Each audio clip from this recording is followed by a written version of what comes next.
علی صاحب نے یہ مسئلہ پوچھا ہے کہ کیا ہم اپنے غریب رشتہ دار کو زکوٰۃ دے سکتے ہیں، جیسے ماموں یا چچا اور ان کے بچے، نیز جس کو ہم نے زکوٰۃ دینی ہے ہم انہیں زکوٰۃ کا بتائے بغیر بھی زکوٰۃ دے سکتے ہیں؟ مہربانی فرما کر کے بتائیں۔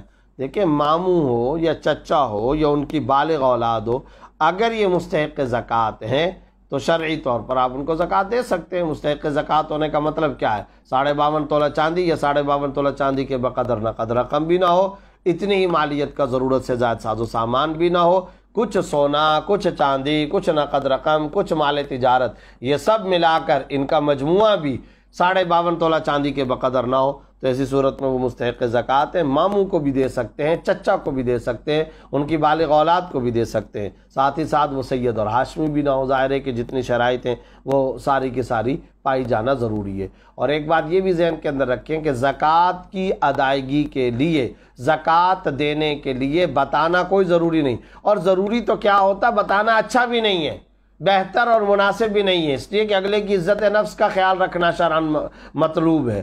اگلے کی عزت نفس کا خیال رکھا جائے اور اس کے بھرم کا خیال رکھا جائے، اس کا اکرام کیا جائے۔ آپ ہدیہ بول دیں، تحفہ بول دیں، گفٹ بول دیں، عطیہ بول دیں، کچھ بھی آپ کہہ کر کے آپ ان کو دے سکتے ہیں۔ آپ کے بچوں کی مٹھائی ہے، آپ کے لیے ہے، تحفہ ہے، انعام ہے، کوئی بھی آپ نام دے سکتے ہیں۔ تو بتانا شرعاً کوئی ضروری نہیں ہے کہ میں یہ زکوٰۃ کی رقم تمہیں دے رہا ہوں۔